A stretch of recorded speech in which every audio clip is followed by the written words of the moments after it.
fans showed up for Caitlin Clark and stayed for something more.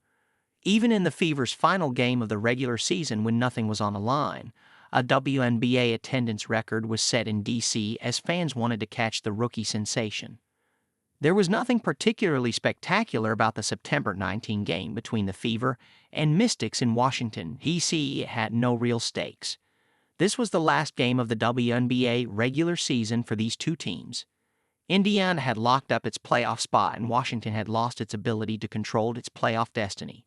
Most of the starters played limited minutes. There was no tension, but the crowd felt befitting of something far greater.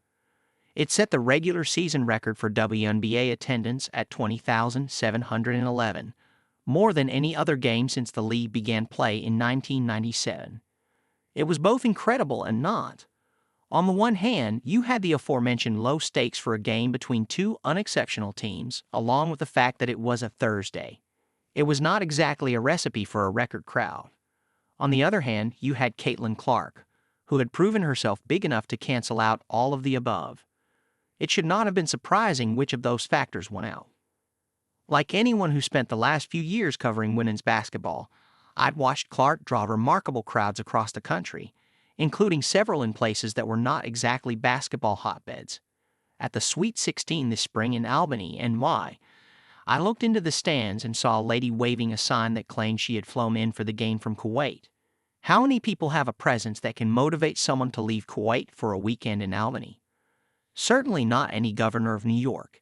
And yet this felt completely normal in the context of Clark, where screening fans, overwhelming demand, and high prices had already been established as the norm.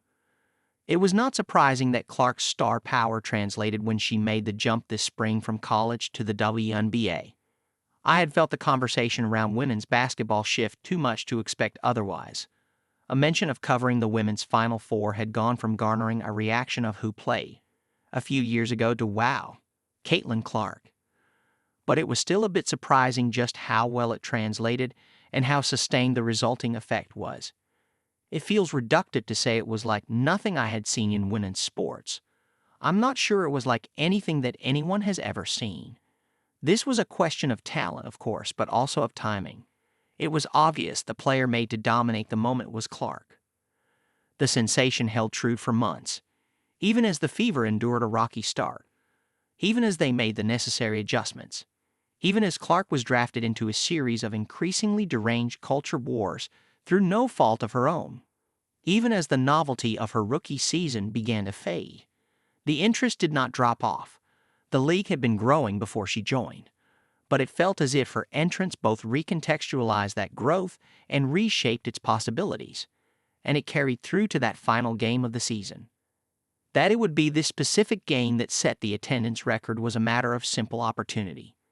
The Mystics had moved the game from their usual home gym of entertainment and sports arena in Southeast D.C., one of the smallest facilities in the league, to a much larger downtown location, Capital One Arena.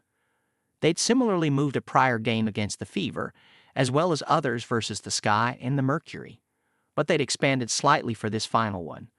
The official basketball capacity of Capital One Arena is 20,356. It allowed that final contest to squeak past the attendance from the previous Fever Mystics game in June, which had been the first WNBA event to draw more than 20,000 fans in the regular season since 1999, and past the early Mystics' box office successes of 98 and 99, which had set the previous league record. There had been many other sellouts this year in arenas that offered a slightly lower capacity. There were certainly other games that could have broken this record given the physical space to sell a few hundred more tickets. Every sold-out game of this incredible WNBA Finals comes to mind. But it was ultimately this one that did it, this otherwise meaningless, low-stakes, end-of-season game.